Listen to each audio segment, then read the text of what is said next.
Hey, pretty good, guys. What's up? What's up? Oh, not a Not whole much. lot. Just Just yeah, dealing with this heat wave over here. dude, it is. It felt like 105 down here today.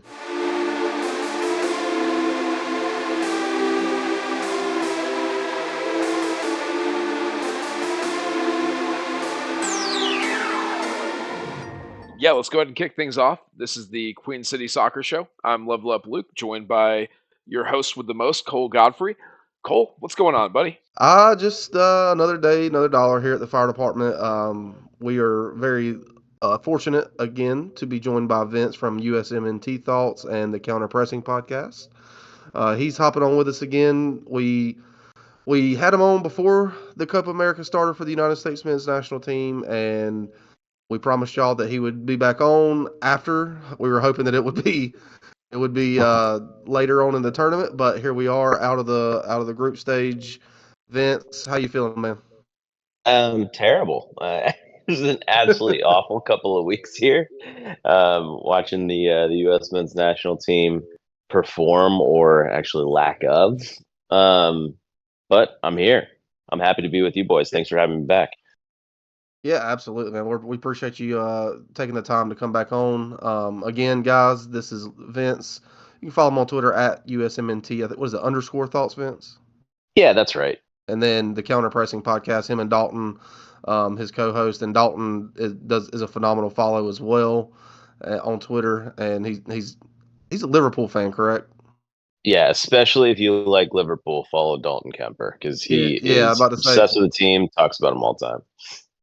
yes, but he does a great job covering the USMNT as well. So, uh, and yeah, so we'll light this candle. So if the USA come out, they beat Bolivia. They do what they're supposed to. 2-0. Christian Pulisic with a free kick goal, but a goal outside the box off of a corner. And then Balogun gets a goal, and then there's not really too much to take away from that game. It's Bolivia, and you really should have beat them probably 3 or 4 to 5 to 0, and you just didn't. And it's not really, like I said, there's not a lot you can take from that game. We'll just kind of skim over that one and go straight to the Panama game. Um, Obviously, Tim Weah gets the red card in the 18th minute, Vince, and from there it was right after that. Balogun gets a phenomenal goal, and then we concede 5 minutes later, and then it was downhill from there. What did you see in that game, that Panama game, other than the red card that kind of had you feeling concerned, if you will?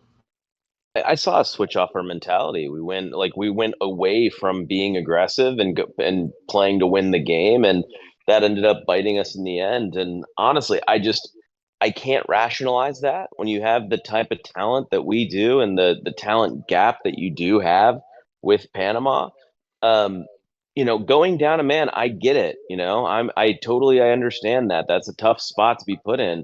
I can't tell you how many soccer games I watch on a weekly basis for the last 20 years.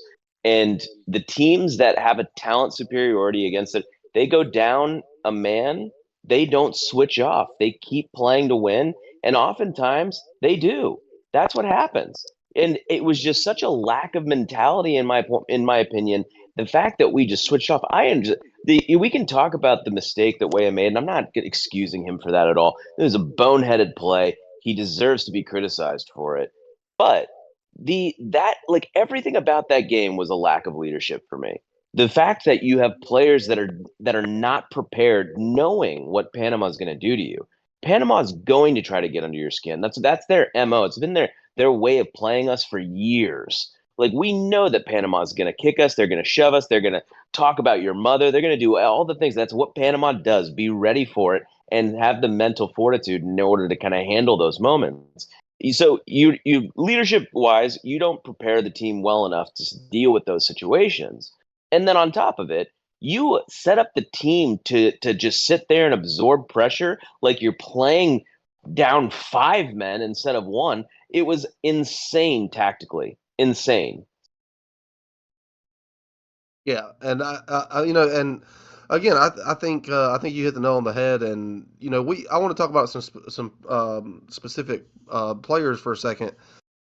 I've referenced this on the show since our last episode with you, Vince, where you mentioned Christian Pulisic, and when I asked who your player to watch for this for the men's national team, who would it be? And you said, it has to be Christian Pulisic because he's done a lot in when it comes to Gold Cups and Nation Leagues and against CONCACAF competition, but still against, in these bigger tournaments, we haven't seen against the tougher competition, he hasn't really been what you want. And I would have to say, man, other than the Bolivia game, which, again, with the caveat that it's Bolivia, the Panama and the Uruguay game, he wasn't who we needed him to be leadership wise. He wasn't who we needed him to be technically and on the ball.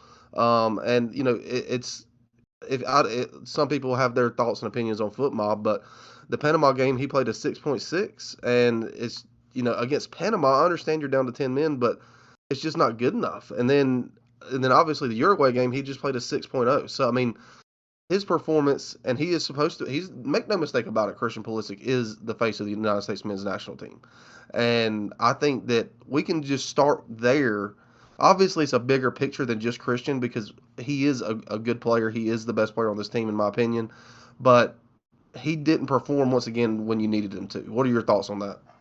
It's you're right. I think this needs to be said. This is something that we were talking about on like the counter pressing pod earlier in the week. But with Christian, I obviously I'm a big fan of his. I've been following him and watching his games since youth leagues, like literally since he was like 15, 16 years old. So I'm a big fan of the kid. I have a soft spot for him. I'm going to continue to believe in him and root for him in Europe and with the national team.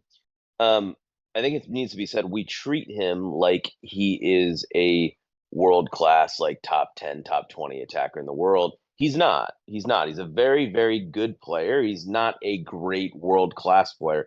And we treat him that way.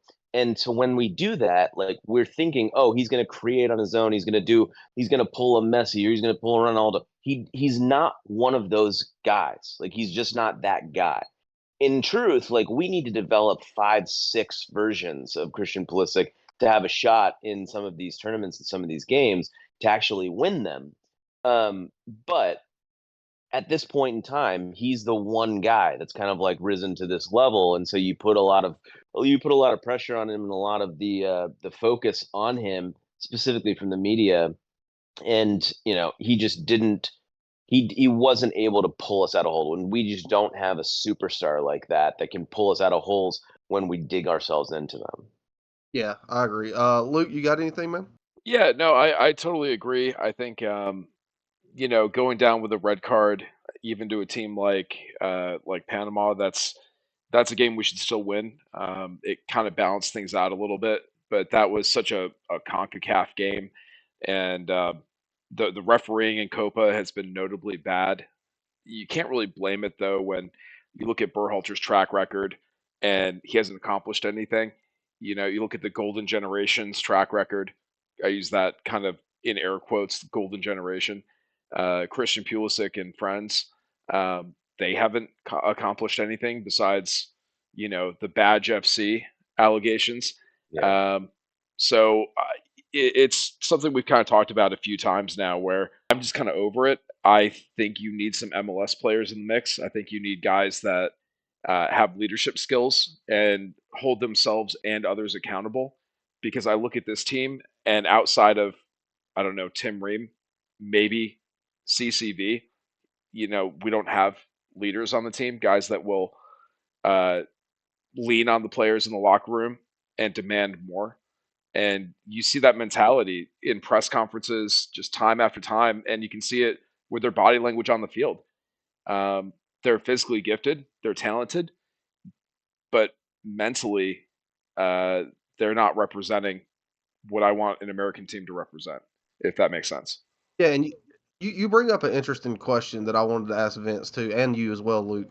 I've been seeing all this on the Twitter sphere, if you will, about about MLS and not having any MLS players, and then you have the likes of Canada and some of these other teams who have a lot of MLS players on the team and are get through to the knockout round. And it was on Fox. I think it was Alexi Lawless who it was asked, would any of the players from his 1994 World Cup team make the team today? And he was like, yeah, and started rattling off a lot of players. And Vince, I mean, it's a polarizing question. I know.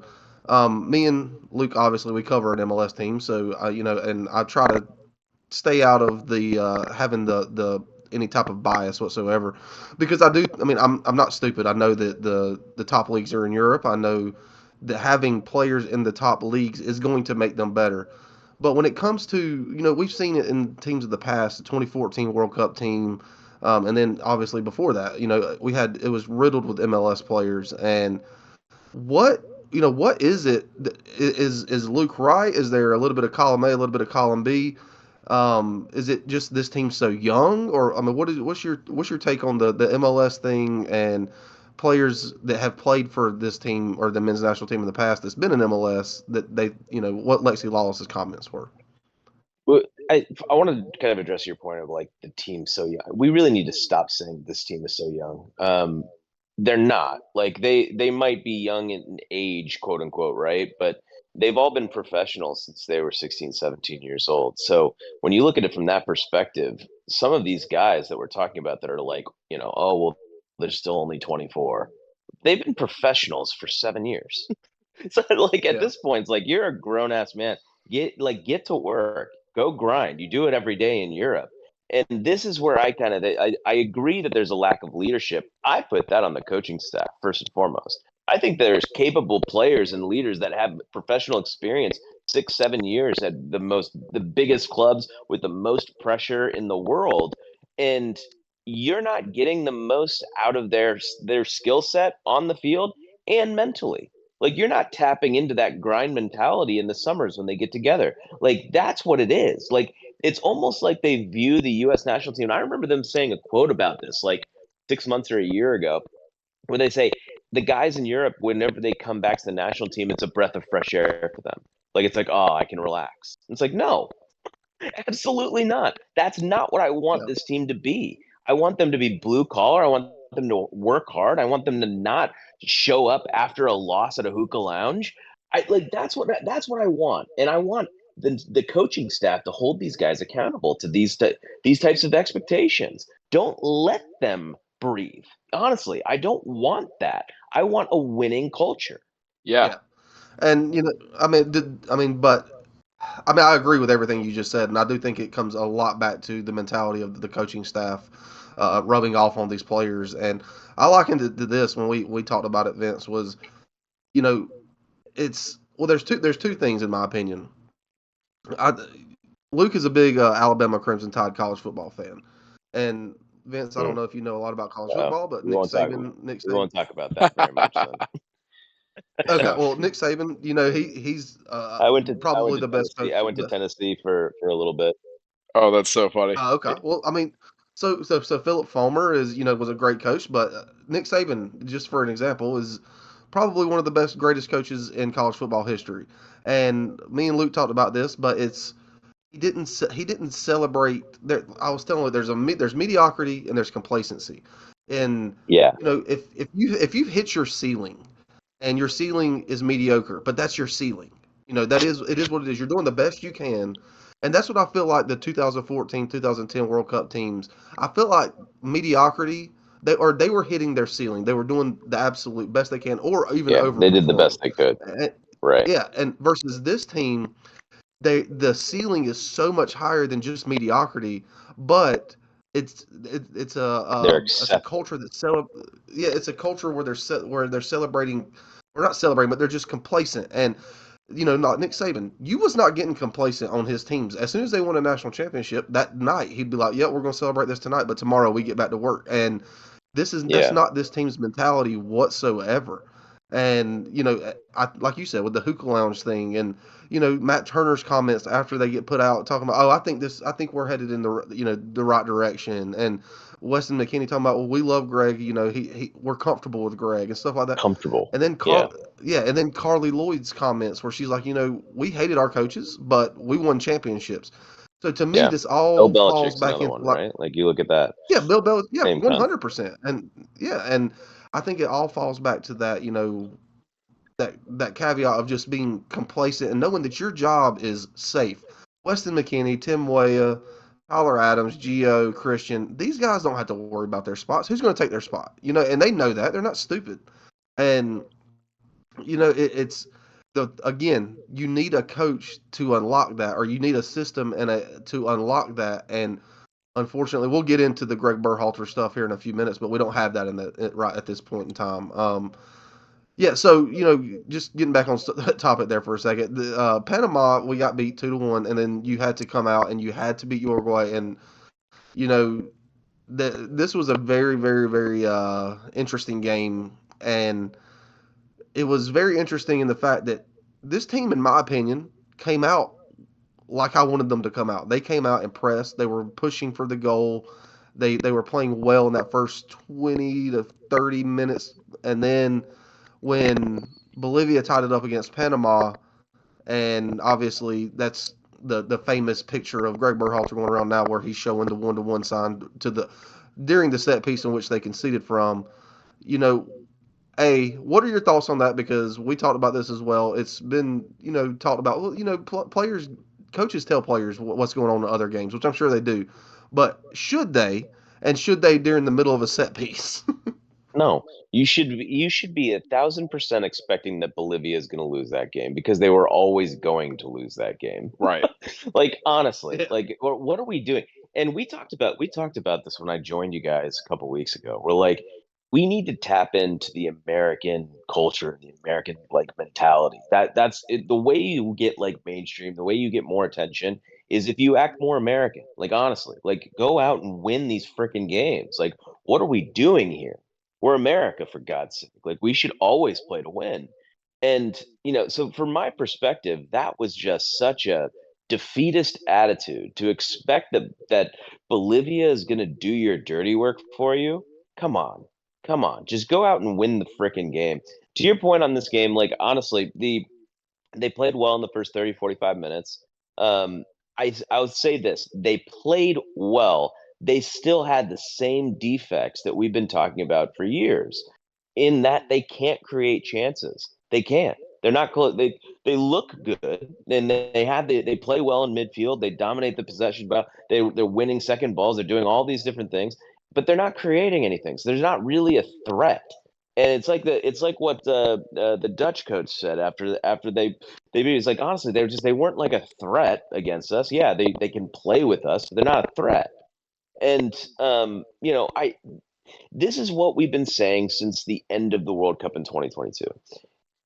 Greg laid a fine foundation for this program. Like the system is at least putting us in position to play with some of these teams. It's not pushing us beyond that. And when Weston McKennie is saying words like "I'm comfortable," and then going to a hookah lounge after he loses to Panama. He's showing up to camps. I love Weston McKennie showing up to camps overweight and unfit and like lackadaisically playing through these 3-5 games. Like, come on, what the hell are we doing? That's not comfort. That's complacency, and comfort breeds complacency. And at this point, this team is complacent. They're happy to continue to just skate along, lackadaisically through camps. They're happy to do the same old results that we've like, oh, we're going to try to get out of a group and see what happens. Hell no. That's not what this team should be about. Yeah, no, I Yeah, I completely agree. agree. And we've talked about a lot of these issues, and previewing this group, we thought that the Uruguay USA game would be a first second place game.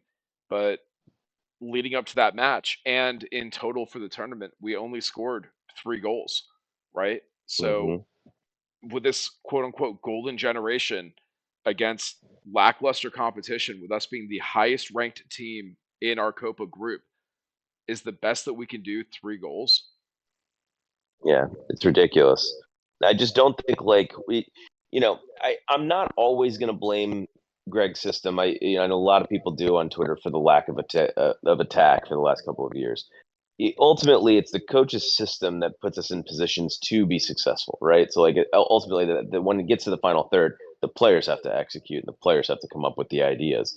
What I don't like is how robotic the system is. It's Right. always get to the byline and then cut back, get to the byline and cut back. It's the same pattern every single time as soon as we get into the final third. And teams have caught on that and snuffed it out.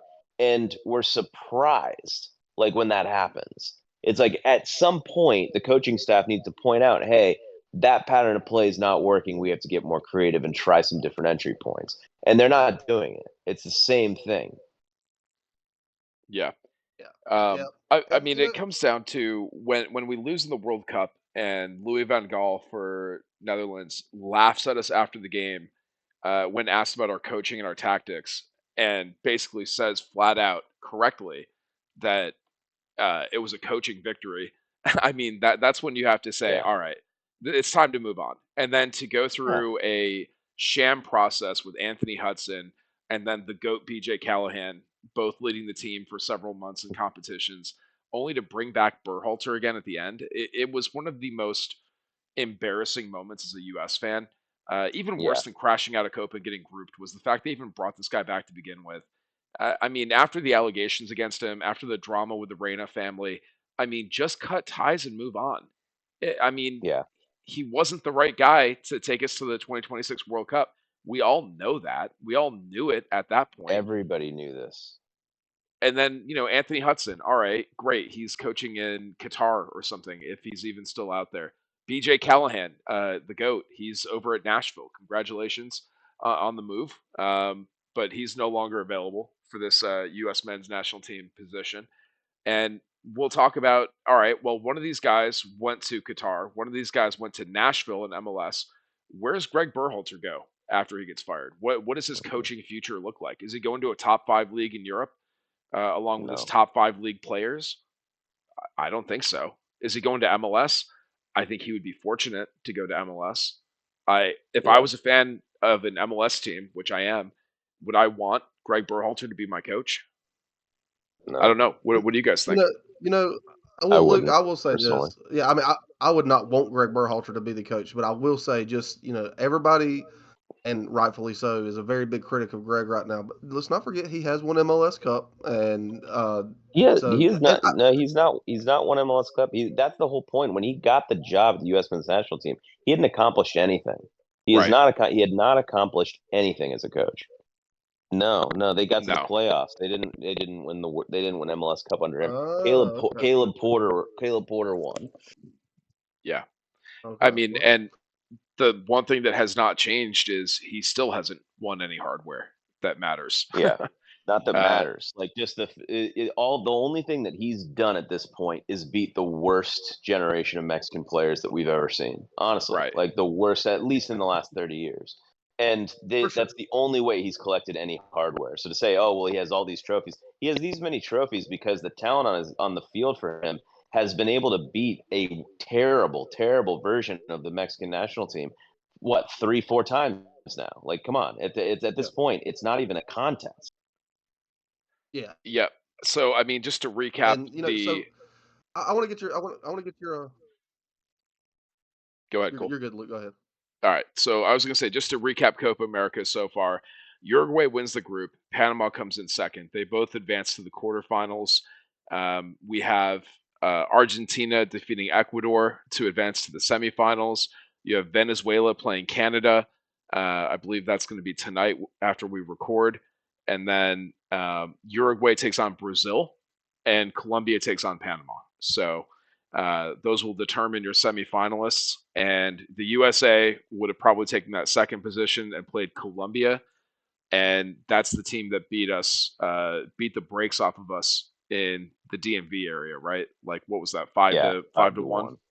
Jeez. Yep. We're just Regardless, not. We're not very good. yeah. I think it's time to say this. Like we're not very good. We're not getting any better under this coaching staff. It's time for a clean break.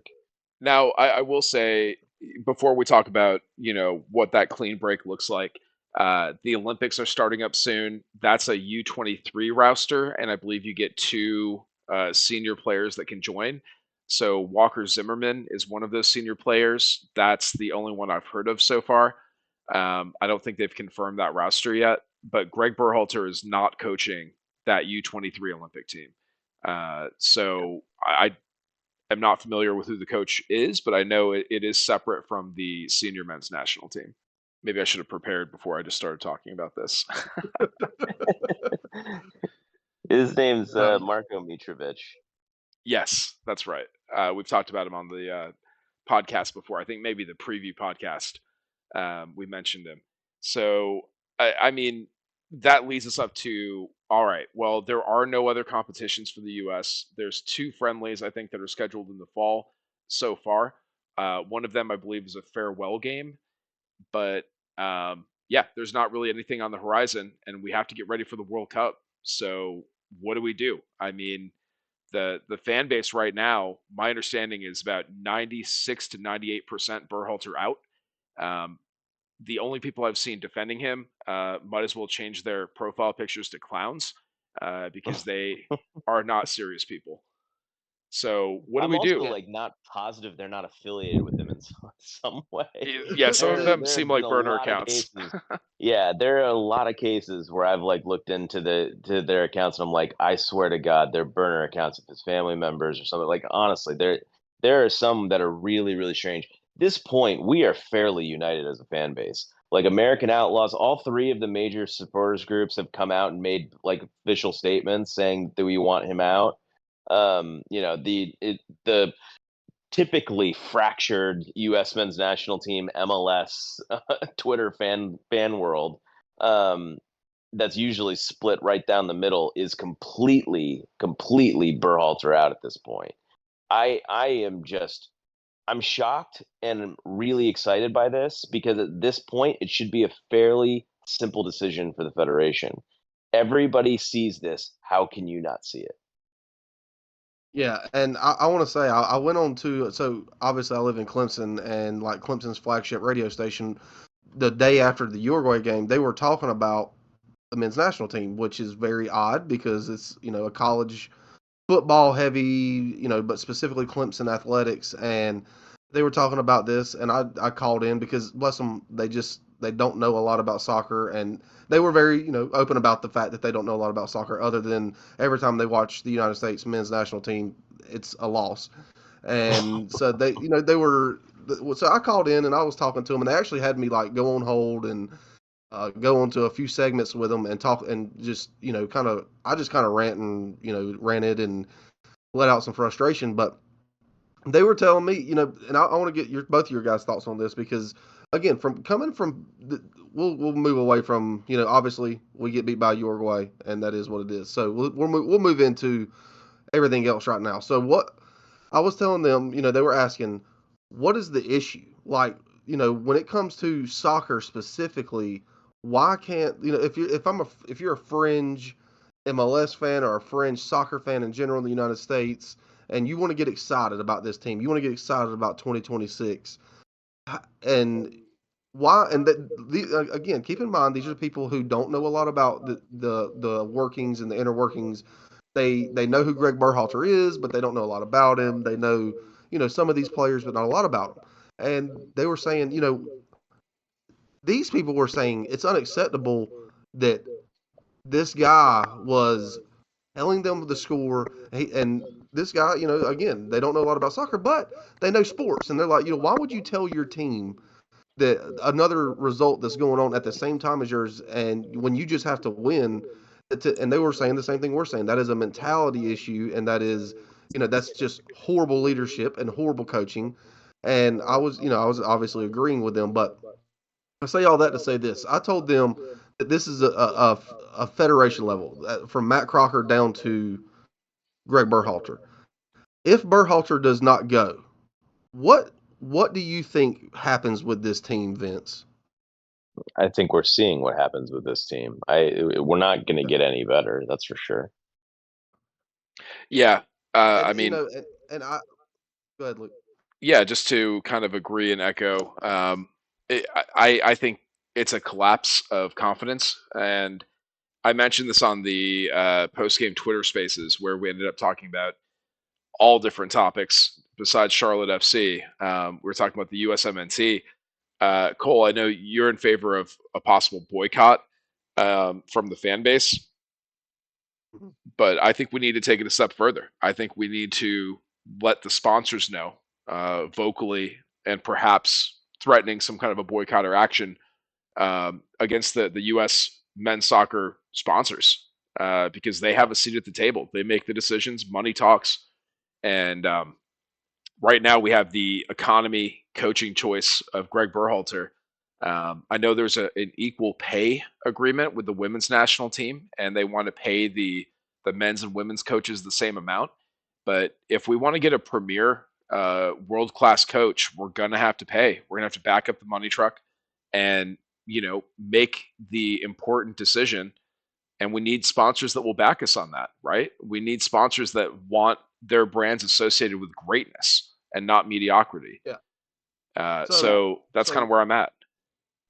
Yeah, so let me say this: have both of y'all seen the movie Jarhead? Well, Jamie Foxx has a line in that movie that comes to mind when it comes to the equal pay for the men's and the women's national team coaches to me, and that is very simply "fuck that shit," and that is specifically because the men's national team. Make no mistake about it, man. I understand that our women's national team has historically been a powerhouse in the world. I'm not. I get it. I get that, but make no mistake about it, the viewership doesn't lie, money doesn't lie. The men's national team has significantly more eyeballs on it, and so if they do get rid of Berhalter, and this is where I was going next, Vince and Luke, where I've seen the poll that Vince has put on. He's doing. If y'all haven't been following, he's doing right now like a little if it's two people and then whoever wins, he does another person as far as a manager replacement for Greg Berhalter.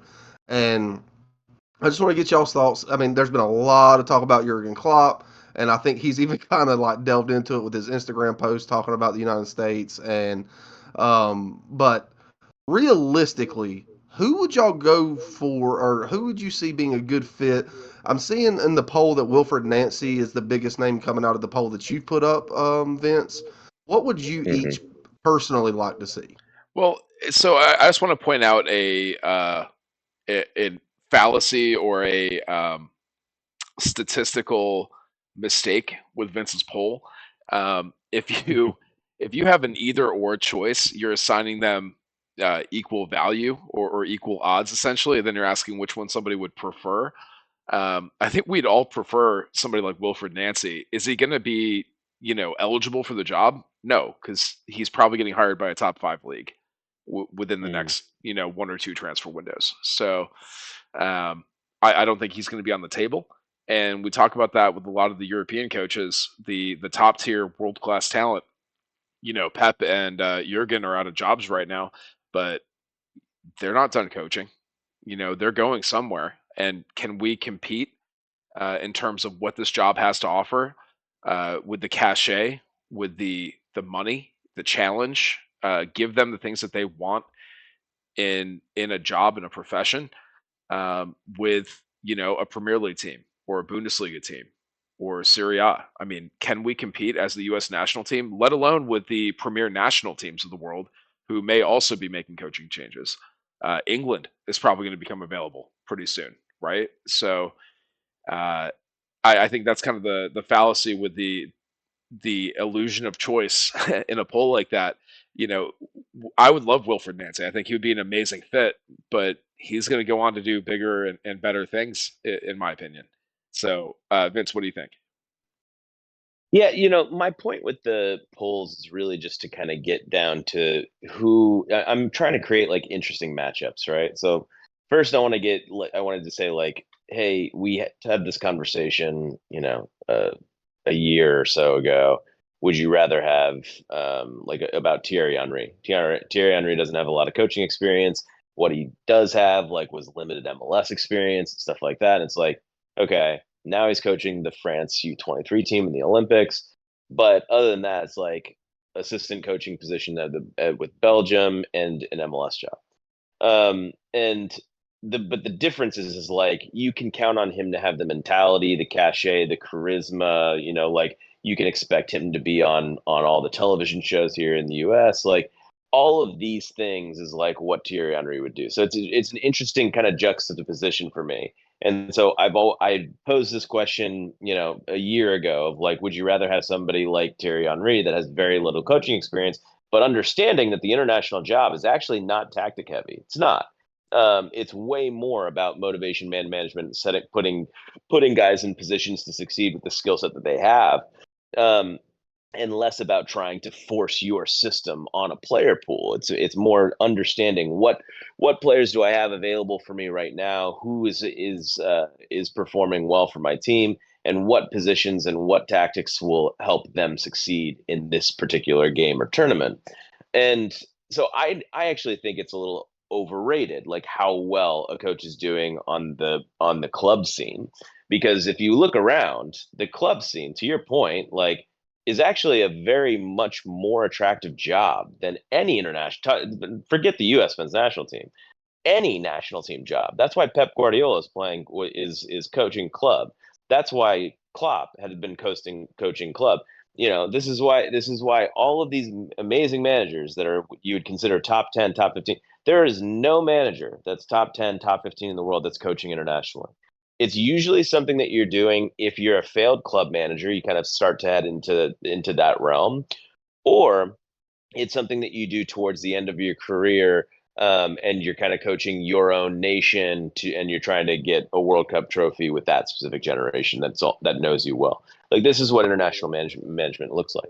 So with your point, with these polls, I'm just trying to show like different matchups and different kind of juxtapositions for various like profiles. So Thierry Sure. Henry, yeah, very very limited experience, wins over Greg Berhalter by a landslide. Everybody knew that was. I could have put my mom in front of Greg Berhalter. She would have won that poll. But that the point was just to kind of kick it off. Next, I wanted to say, okay, you wanted Thierry Henry over Greg Berhalter with very little coaching experience. How about somebody that actually does have a little bit more of a track record and understands that? And that's when I introduced Wilfred Nancy versus him. Wilfred Nancy won that poll. I wanted to say like, okay, well, what about another MLS manager that's done pretty well against Jim Curtin? Jim Curtin loses that poll, Nancy wins. Now I'm doing Sharundalo against Nancy, No and contest. it looks like, again, no contest, and Nancy's going to win. And to your point, like, I think there are kind of like three different brackets. There's like the domestic MLS based coaches that will be in the running for these jobs. You'll know they're going to get phone calls to their agents. They'll get interviews. There's the wish list, like the Jurgen Klopps. It's like, okay, this is the dream. If you can get them, you get them, but very highly unlikely to get them. Well, I Probably mean, can't he afford he them. posted on Probably not interested Instagram. in the jobs. He gave us a I know. 4th of July shout out. I mean, he's I got to be loved it, by interested, the right? way. No Elite. idea if that was just it, but like that's the dream, right? Like, if you're asking me, nobody's going to say anybody other than Jurgen Klopp if all Right. things are equal. It would be Jurgen Klopp would be the one that everybody would want. Um, and so there's that bracket of like dream job person, and then there's the third bracket of like, hey, what if we just go out and get like an experienced international manager that has a track record that we know gets the most out of the teams that he's managed, like Bernard or somebody like that, Right. you know? Yeah, And and I heard tactical yeah, manager was putting out his list, that's and his guy. he had Herv, and that's kind of his big pick. Um, Yeah. so I mean, what do you think? Would you rather have the experienced? And I was talking with Jose from Philadelphia Union. He's their beat reporter, and he was saying the same thing. Herv, and then the Oh, that was her Bernard. Yeah. okay, yeah. There's a But then there's like Pellegrino and Matarazzo that's like coaching in the Bundesliga right now, has been talked about on yeah. USMNT Twitter. The one that just got promoted at St. Pauli is another one. But Oh, he just took a job in England, yeah, I think so he's not. he just took it, right? So Yeah, I like last week, so he's out. But yeah, he would have been an interesting pick. But once again, he's one of those club coaches that he's in the middle of there's accomplishing some better great options. things. Yeah. Yeah, Yeah, the club scene in general will always be more attractive than the international job. So I appreciate that you kind of laid that out. the one thing with like MLS, and this is why we always kind of default to like, top MLS managers for this job, is because the U.S. men's national team is a more prestigious and more important job that can pay better than most MLS clubs can. To your point on Nancy, like he probably is going to have an opportunity in a top five league. The one caveat I'm going to say, he's not getting the Bayern Munich job tomorrow. Like he would be going to like small, middle of the way, middle of the pack, maybe relegation battle. Like that's who Right. he'd be going to, so probably in Liga. So like in terms of what the different entities can pay him, that's probably fairly equal, if not an edge to the U.S. Soccer Federation, if they get sponsors involved that could actually, drum up some funds and revenue to pay the guy. So what I'd suggest though for your poll is why don't you give us some fun matchups like Wilfred Nancy or Nick Saban? Because I know that's Cole's pick. Cole already told me he wants Nick Saban to coach the men's national team. So No, I can't go there with you. No, I'm a South Carolina fan. I did not. I would never. This is not. This is the real world. This is not Ted Lasso. Yeah. To kind of answer your question about like who I would want, I'm still deciding that, but I'll give you the criteria that I need in this manager. I've thought a lot about this. Like, what does the manager like look and feel like? That's I've thought about more of that than specific names. And I want somebody that is going to hold these guys to the fire and like point, like somebody that's going to hold the mirror in front of their face and point out all their warts. Say these are the things that you guys need to improve every single day. I need them to say like, hey, you missed curfew, you're out of the team, send you home, done. I need them to be able to hold them to account. You're Weston, you came in overweight, I'm sending you home, you're done. Like all of those things is kind of a hard criteria for me. That has to happen. I don't want them to be friends. I want this person to drive them and to really try to create something that's more of a winning culture in the locker room. The second thing is I need this person to be charismatic. This is the World Cup 26. With the whole point of this entire window of opportunities next few years is to try to push the sport and make it mainstream, this team mainstream. I need this person on like Pat McAfee's show yep. because he'd be willing to do it, right? Like I need this person on Pat McAfee's show. I need this person, working with the pardon my take people at Barstool. Like this is what I want. I want this person out in front of the camera and drumming up interest in this team, being very charismatic, explaining the game and coaching and educating the masses on what we need to look for in this team. Um, and then the third thing that I want is like somebody that's going to build on the tactical. Like I'm not throwing everything out with what Greg's built for the last like 6 years, right? I don't think he can push us any further. But I was of the opinion in 2022, and I'm going to stay of this opinion. And at that time, I thought he laid a fine foundation. I thought this team kind of knows how to play together. I think that they just need some tweaks here or there. I think we need to clean it up in midfield. I think we need to build a better, more error-free defense. And I think that we need to be able to kind of coach better attacking patterns in the final third. That's the building on the system that I'm talking about. So like I don't need to throw out the entire blueprint. I need somebody that's going to take on what we've done well over the last 6 years and build on it and make it a little bit better. So all that said, I don't know exactly who I'm like stumping for at this point in terms of a name, but I want those three characteristics. Yeah, that's kind of what I was thinking too, because I think you have to take advantage of the media attention this cycle. So one of the big things I want is somebody who can connect with the national media and can represent and grow the sport within America. And I think you took it a step further and you want them to, go viral and be involved in the, um, like you said, the McAfee show, the Barstool, Football America, the CBS Golazo, like reaching mainstream soccer as well as just mainstream sports fans in the U.S. Because when the World Cup hits the U.S., it's going to be hysteria. It's going to be nationwide, all-consuming. It's going to be the only thing people talk about. And if we let this opportunity go by, then that hype will die when the World Cup leaves.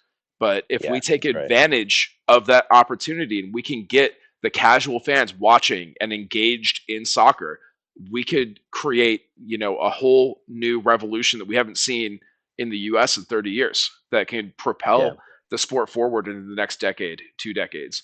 So the coach is going to be the figurehead, and we need that figurehead. Yeah, completely agree. And like, we've been talking about Nick Saban on this show today.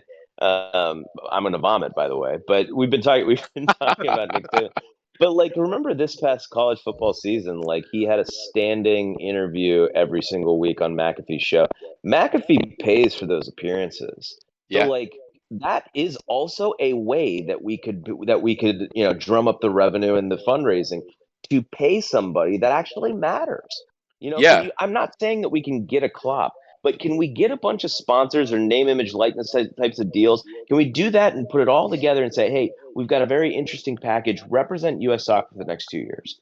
That's what we want you to do. Like, we want you to represent U.S. soccer. We want you to try to push this as a figurehead. We want you to challenge our players to be the best version of themselves and help us just tweak a couple things in our game plan. That's what we want. And I think that we could do something like that. Yeah. And for God's sakes, you can come on the Queen City Soccer Show as well. I mean, we don't have an issue with that at all. Um, no, I mean, yeah, I mean, I agree with everything that y'all have been saying, and so I guess my question is going to be, so, for example, if why have we not made the move? What reason could there be for the United States Soccer Federation to wait another week before anything is said when I'm trying to get into the mindset of this because I truly do not understand it. If I'm the head of U.S. Soccer, he would not have made it out of the damn tunnel. So Yeah. Right. like, what Same. I'm curious to hear y'all's thoughts on what is taking so long. Is it concerning to you that you think that he may still be the manager? Well, I'll I jump don't. in real quick because Jose had told us that, um, to his knowledge, U.S. soccer operates on a fiscal year that resets on July 1st. So they're Mm, currently at the beginning of a new fiscal year, and that probably impacts the contract periods that they have in place. Another thing is that they're probably the U.S. soccer offices are probably closed for the holidays. So this is their long holiday weekend. I've heard that Matt Crocker is back in the UK, that he's often in the UK. He's only been in the position for a year, so I'm not really sure what the deal is with Crocker, but I know a lot of people are sending out a lot of hate for him. I'm not mm. just up to date on what that looks like. So Vince, I'll turn it over to you with that being said. Yeah, that's my speculation from a lot of the things that I've like read, heard, things like this. I also don't agree with it. Also don't understand it. However, I will say that I would imagine that it probably has something to do with like the legal side. If they truly are going to fire him next week, like we're all kind of speculating at this point, my guess is it has something to do with like trying to work out the terms of the buyout or something like that. Right. Um, but I don't understand why we can't just make the announcement. Figure out the legality after the fact if you know that that's the direction you're going to have. How often do you start negotiating a buyout with somebody and then you just go, oh, never mind? Well, how often do So you rehire the same guy that you fired in the first place?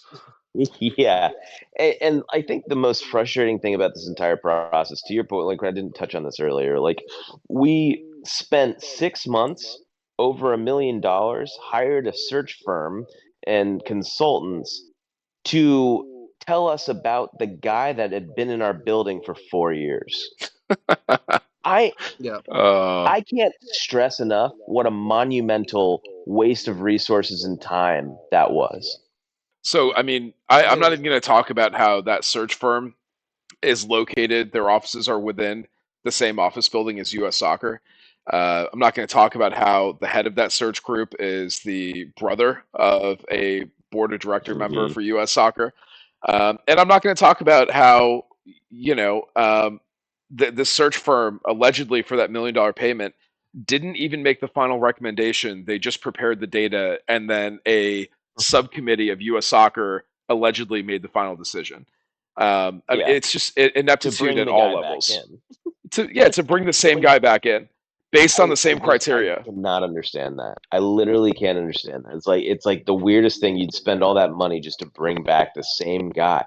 I don't understand it. And I have no idea where we go from here to like we've all been kind of talking. Like I don't know the guy that's going to get this job.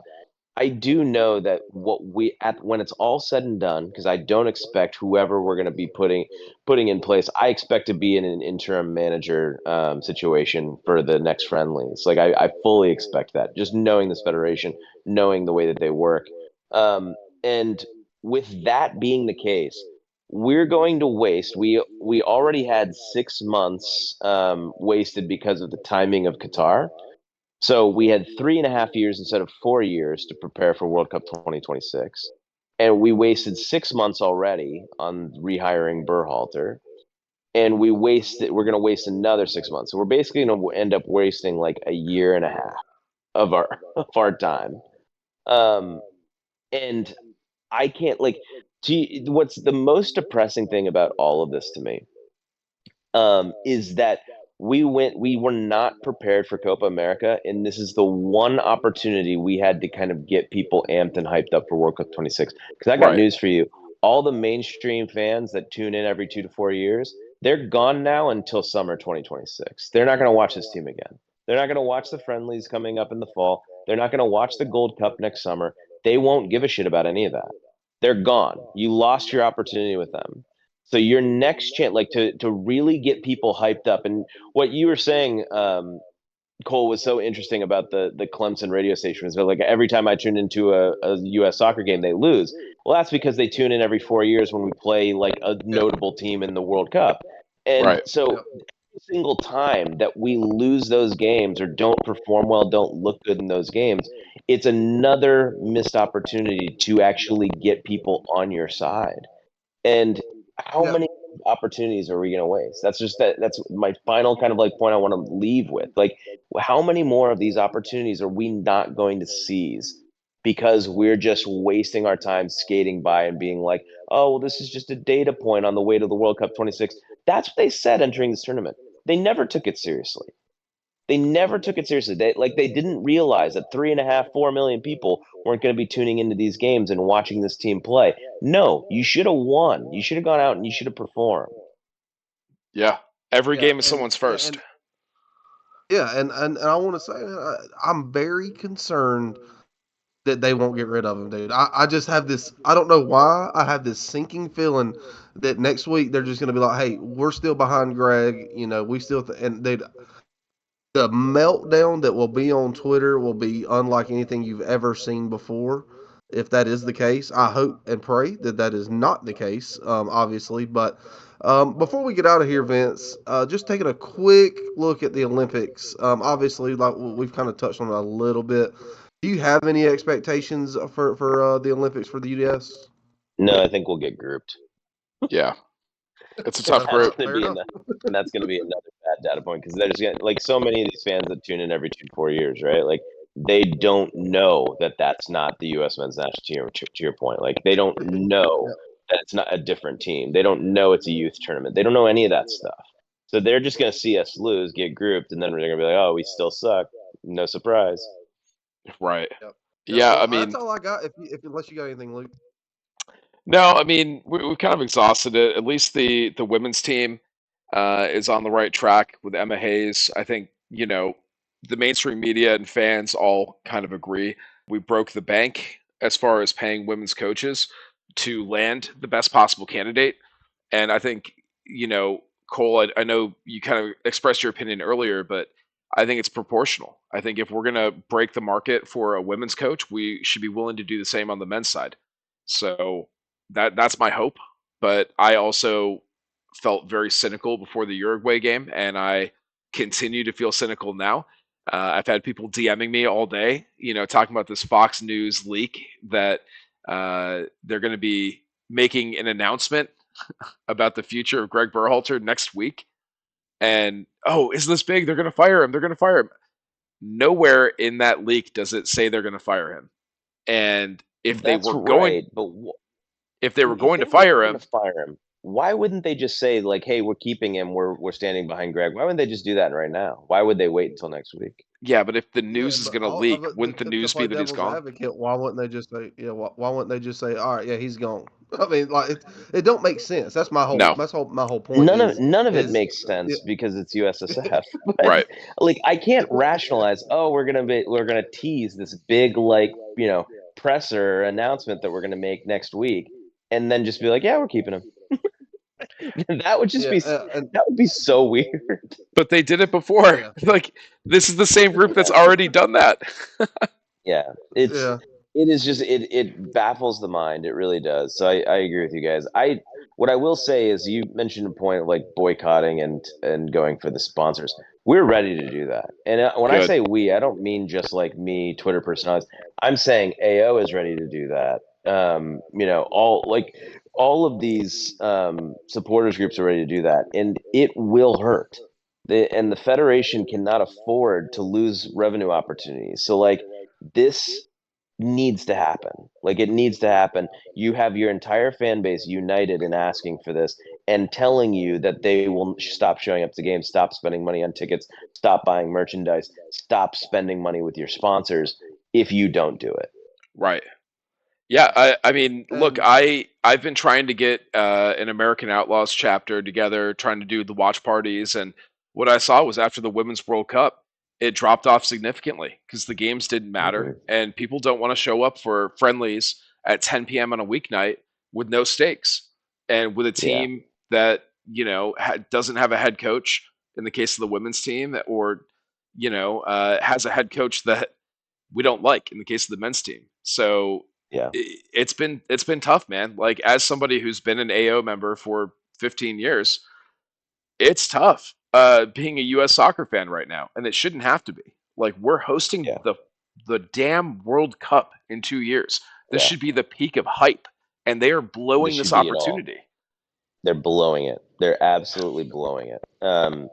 It is just so frustrating to watch them just like not treat this with the respect it deserves, honestly. And we've been talking about this. Like U.S. Soccer's been talking about this as like, oh, this is the pinnacle moment. This is the time where it becomes mainstream.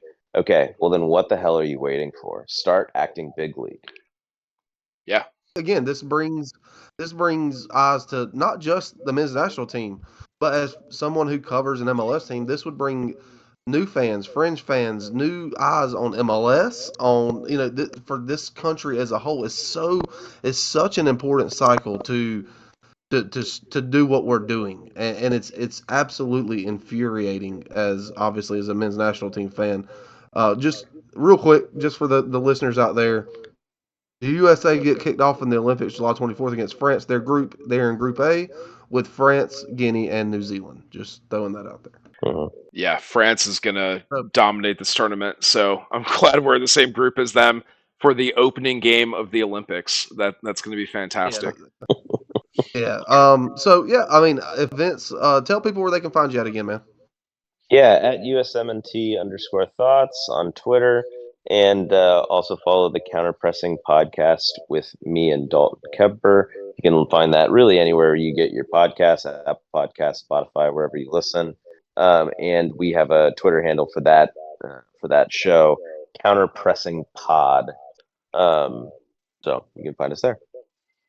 Yeah, absolutely. And we appreciate Vince all as always giving us his time.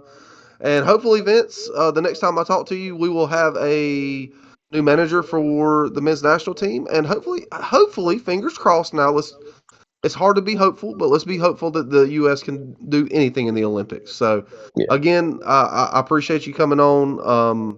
And yeah, I mean, for Luke, I'm Cole. This is the Queen City Soccer Show. And again, this is Vince from USMNT Thoughts. Thank you guys so much for tuning in. Go USA.